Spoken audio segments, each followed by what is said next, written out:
Rebonjour, c'est la journée défi numérique. On parle d'innovation et d'opportunités dans le numérique. On a parlé de cybersécurité, de sécurité des données.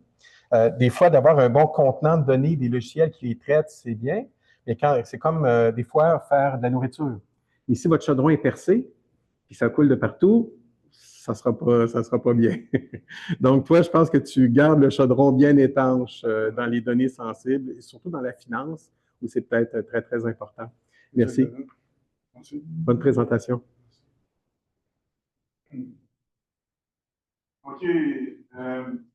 Transformer vos logiciels en logiciels blindés et invincibles, surtout au niveau de la mémoire, car les problèmes de mémoire étant 70% des problèmes de cybersécurité. Donc, c'est un domaine, c'est un module qui est un peu obscur, mais qui est très important. Qui est un peu négligé, mais qui est très important. Vas-y. OK. Notre entreprise, c'est une entreprise d'informatique et de deep tech en physique. Nous avons déjà une division américaine et en partenariat avec le programme NVIDIA Connect. Je suis un diplômé de l'Université de Sherbrooke en mathématiques et informatique dans mon ancienne vie. Puis c'est fondé sur 15 ans de recherche avancée. Entre autres, le domaine principal qu'on cible, c'est pas mal le FinTech, comme les grosses banques comme Morgan Stanley, JP Morgan, Citibank, et j'en passe. Pourquoi? Parce qu'à titre d'exemple, des compagnies FinTech, une compagnie FinTech TSB en Grande-Bretagne a eu une panne de serveur en 2018.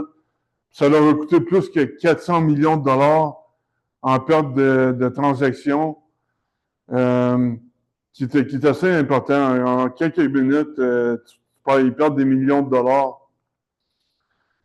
Un autre exemple, c'est la fameuse panne de 2024 qui impliquait CrowdStrike et Microsoft, qui était une panne générale en 2024. Ça fait plus que 5,4 milliards de dollars en dommages qui a été ultimement causé par un simple buffer overflow. Donc, c'était un driver qui n'était pas capable de lire les données, les nouvelles données du Microsoft Update. Donc, le FinTech, c'est une industrie qui tremble. Les solutions actuelles sont vulnérables. Les erreurs de mémoire et de failles de sécurité sont fréquentes. Il y a aussi des logiciels importants comme Google Chrome et OpenCV qui sont des exemples critiques, entre autres, qui ont des problèmes de mémoire comme Use After Free, des buffer overflow encore, des affaires simples à régler ou même des passwords qui sont pas effacés en mémoire, des choses comme ça. Donc, c'est ça, les principaux défis relevés par C++ Superset. C'est, comme je disais, il y a des millions par heure qui sont perdus par des défaillances logicielles back-end dans l'industrie FinTech. 90% de ces échecs sont causés par des bugs logiciels. Et encore là, 70% de tous les bugs de sécurité sont des problèmes de mémoire, des problèmes de sécurité à cause des problèmes de mémoire, comme des flûtes de mémoire ou des logiciels qui plantent. Donc, les avantages de l'utilisation de C++ Superset, encore là, les bugs de mémoire sont détectés immédiatement, implicitement corrigés au niveau de la compilation. Ça empêche les logiciels de planter, ça empêche les effets boule de neige, meilleure réputation pour vos clients et beaucoup de temps et d'argent qui sont concentrés à la correction des bugs de façon réactive parce que c'est un logiciel proactif, encore là. Donc, ça consiste à injecter un gestionnaire de mémoire breveté implicitement avec un compilateur source à source qui intègre ça dans du code existant. Puis l'exécutable final Il ne peut pas planter, il ne peut pas avoir de fuite de mémoire. Donc, solution blindée. À titre d'exemple, ici, on voit sur le graphique de gauche, ça ralentit de l'exécutable de 200 millisecondes, qui est pas mal acceptable.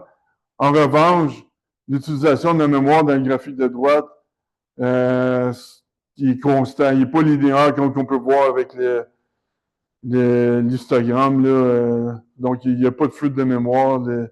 La mémoire est bien gestionnée.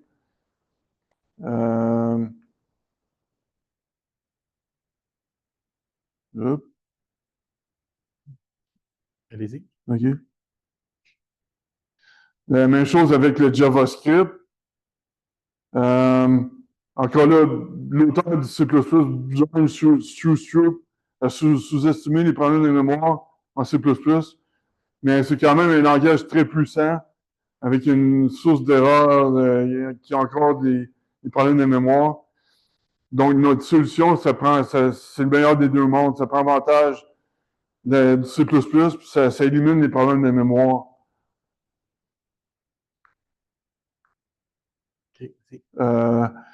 OK, bon, encore là, c'est une technologie blindée en C++ qui s'applique à Google Chrome, OpenCV, qui est très utilisé pour l'analyse d'images en intelligence artificielle.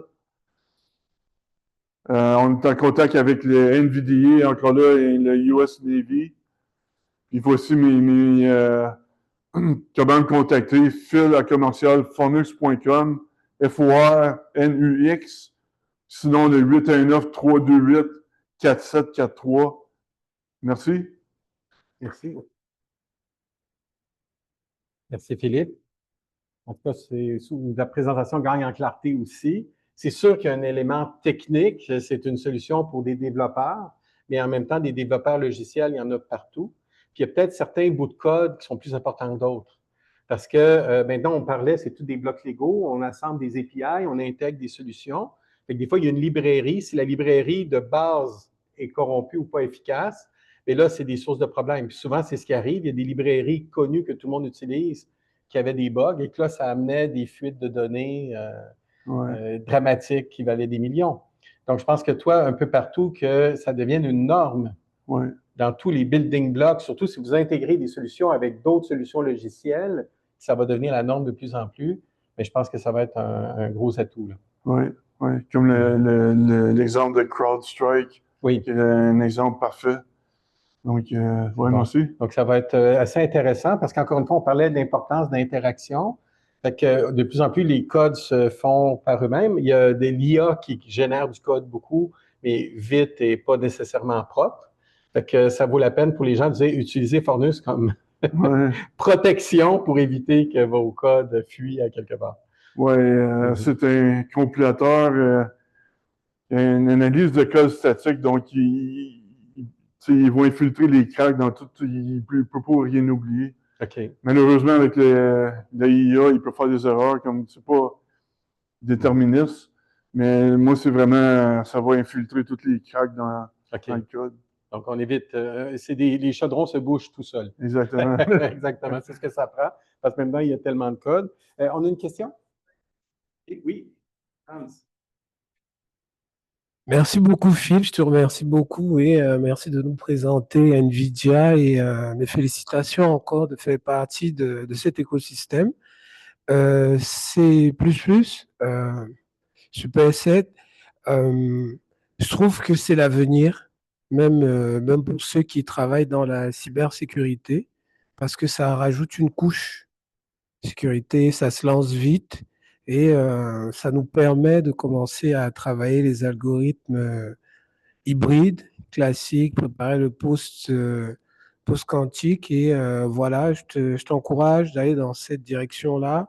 Et c'est vrai que l'IA, on peut dire que l'IA arrive, ça va aider dans le développement dans le code, mais il y a besoin de ton logiciel pour corriger les erreurs du code dû à l'IA.